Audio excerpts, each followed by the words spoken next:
Hi guys, welcome back. പെറ്റ്ക്യാപ്പിന്റെ gold അനാലിസിസിലേക്ക് എല്ലാവർക്കും സ്വാഗതം. ഇന്നലെ നമ്മൾ ഡിസ്കസ് ചെയ്തിട്ടുണ്ടായിരുന്നു ഇനി മാർക്കറ്റ് എങ്ങോട്ട് പോകുമെന്നുള്ളത്. ഓക്കെ, സോ ഈ ഒരു ബ്രേക്ക് ഔട്ട് സ്ട്രക്ചർ ഇന്നലെ നമ്മൾ അനലൈസ് ചെയ്തത് ഈ ഒരു സ്ട്രക്ചർ ആയിരുന്നു അല്ലേ. ഈ ഒരു ബ്രേക്ക് ഔട്ട് സ്ട്രക്ചറിന് ശേഷം മാർക്കറ്റ് പുഷ് ചെയ്തു. ഇവിടെ നിന്നുള്ള ഒരു സെൽ എൻട്രിയും അതേപോലെ തന്നെ ഇവിടെ നിന്നുള്ള ഒരു ബൈ എൻട്രിയും നമ്മൾ കണ്ടിട്ടുണ്ടായിരുന്നു. ഇന്നലെ പ്രോഫിറ്റ് അടിച്ച 90 പിപ്പ് നമ്മൾ ടാർഗറ്റ് വെച്ച് എൻട്രി എടുത്ത് ഇന്നലെ ഒരു അനാലിസിസ് ഞാൻ ചെയ്തിട്ടുണ്ടായിരുന്നു.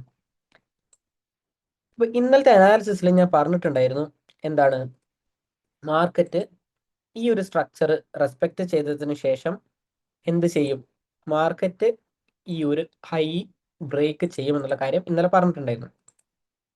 അപ്പൊ അതേപോലെ തന്നെ ഇന്ന് എന്താ സംഭവിച്ചത്, ഇന്ന് നമ്മുടെ ഏഷ്യൻ സെഷൻ ഓപ്പൺ ആയതിനു ശേഷം മാർക്കറ്റ് എന്ത് ചെയ്തു, ഒരു ബ്രേക്ക് ഔട്ട് സ്ട്രക്ചർ നമുക്ക് തന്നു. മുകളിലേക്ക് പോകും എന്നുള്ളതിനൊരു ഇൻഡിക്കേഷൻ നമുക്ക് ഇവിടെ തന്നിട്ടുണ്ട്. ഓക്കെ, ഈ ബ്രേക്ക് ഔട്ട് സ്ട്രക്ചറിന് ശേഷം എന്ത് സംഭവിച്ചു, ലണ്ടൻ സെഷൻ സ്റ്റാർട്ട് ചെയ്യുന്ന സമയത്ത് എന്ത് സംഭവിച്ചിട്ടുണ്ട്, ഒരു പുതിയ ഒരു സപ്പോർട്ട് ലെവൽ ഇവിടെ ക്രിയേറ്റ് ചെയ്യുകയും ആ ഒരു സപ്പോർട്ട് ലെവലിൽ നിന്ന് വീണ്ടും എന്ത് ചെയ്തു, മാർക്കറ്റ് പുഷ് ചെയ്തു നമ്മൾ പറഞ്ഞിട്ടുള്ള ആ ടാർഗറ്റ് വരെ പോവുകയും ചെയ്തിട്ടുണ്ട്. ഓക്കെ, ഞാൻ ഇവിടെ ഒരു എൻട്രി പോയിട്ടുണ്ടായിരുന്നു. ഇവിടെയാണ് ഞാൻ എൻ്റെ പ്രോഫിറ്റ് ബുക്ക് ചെയ്തത്. ഓക്കെ,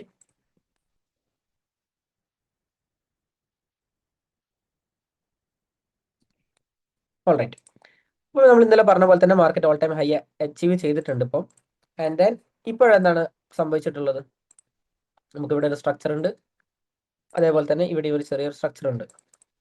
സോ നമുക്ക് എന്ത് എക്സ്പെക്ട് ചെയ്യാം, മാർക്കറ്റ് ഈ ഒരു ഏരിയയിൽ വന്നതിന് ശേഷം എന്ത് സംഭവിക്കും, ഇവിടെയുള്ള ഏതെങ്കിലും ഒരു സപ്പോർട്ട് ലെവലുകളിൽ നിന്ന് മാർക്കറ്റ് എന്ത് ചെയ്യാൻ സാധ്യതയുണ്ട്, വീണ്ടും ഈ ട്രെൻഡ് കണ്ടിന്യൂ ചെയ്യണം എന്നുണ്ടെങ്കിൽ മാർക്കറ്റ് എന്ത് ചെയ്യും,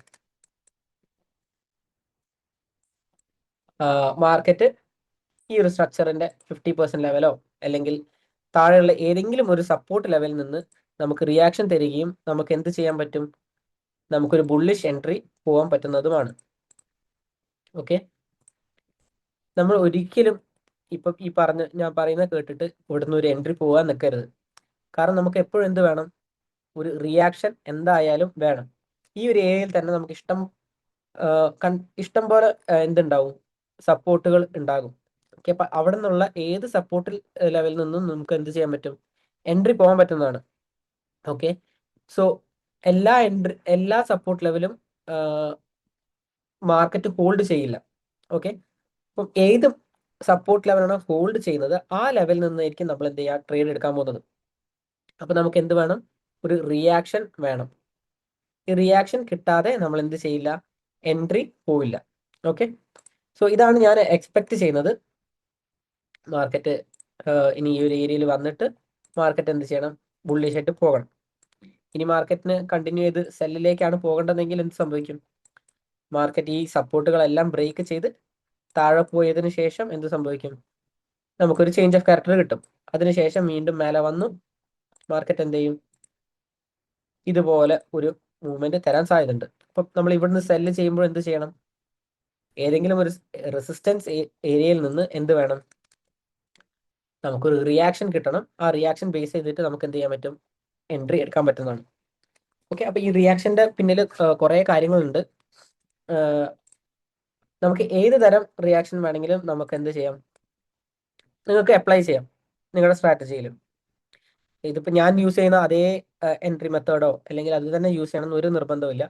നിങ്ങൾ എന്ത് ചെയ്യേണ്ടതെന്ന് വെച്ചാൽ നിങ്ങൾ ഒരു എൻട്രി ക്രൈറ്റീരിയ കണ്ടുപിടിക്കുക, അതേപോലെ തന്നെ ഈ സപ്പോർട്ട് ആൻഡ് റെസിസ്റ്റൻസിനെ പറ്റിയിട്ട് കൂടുതൽ പഠിക്കുക. അപ്പോൾ നിങ്ങൾക്ക് എന്ത് ചെയ്യാൻ പറ്റും, നിങ്ങൾക്ക് തന്നെ ഒരു സ്ട്രാറ്റജി ഫോം ചെയ്യാനും ഈ ഒരു മെത്തേഡ് യൂസ് ചെയ്തിട്ട് നിങ്ങളുടെ എൻട്രി മെത്തേഡ് യൂസ് ചെയ്തിട്ട് നിങ്ങൾക്ക് സെല്ലും കാര്യങ്ങളും നോക്കാൻ പറ്റും. ഇതിൽ വേറൊരു കാര്യം നിങ്ങൾ നോക്കേണ്ടത് മെയിനായിട്ട് നമ്മുടെ സ്ട്രക്ചറാണ്, മാർക്കറ്റിന്റെ സ്ട്രക്ചർ. അപ്പോൾ ഗോൾഡ് എന്ന് പറയുന്നത് എപ്പോഴും സപ്പോർട്ട് ആൻഡ് റെസിസ്റ്റൻസ് എന്ത് ചെയ്യും, എപ്പോഴും ഹോൾഡ് ചെയ്ത് പോകുന്ന ഒരു പെയറാണ് ഗോൾഡ് USD എന്ന് പറയുന്നത്. അപ്പോൾ നമുക്ക് എന്ത് ചെയ്യാം, ഇതിൽ ഏറ്റവും കൂടുതൽ അപ്ലൈ ചെയ്യാൻ പറ്റുന്ന ഒരു മെത്തേഡ് എന്ന് പറഞ്ഞാൽ സപ്പോർട്ട് ആൻഡ് റെസിസ്റ്റൻസ് ട്രേഡിംഗ് തന്നെയാണ്. ഓക്കെ, വേറെ സ്ട്രാറ്റജി ഒന്നും വർക്ക് ചെയ്യില്ല എന്നുള്ളതല്ല. പലരും പല രീതിയിലായിരിക്കും ട്രേഡ് ചെയ്യുന്നത്. അപ്പം നിങ്ങൾക്ക് ഏതാണോ കറക്റ്റായിട്ട് അത് വർക്ക് ചെയ്യുന്നത് അത് നിങ്ങൾ എന്ത് ചെയ്യാം, മാർക്കറ്റിൽ അപ്ലൈ ചെയ്യും. ഓക്കെ, അപ്പോൾ നമുക്ക് ഇനി എന്ത് ചെയ്യാം, നെക്സ്റ്റ് വീഡിയോയിൽ കാണാം.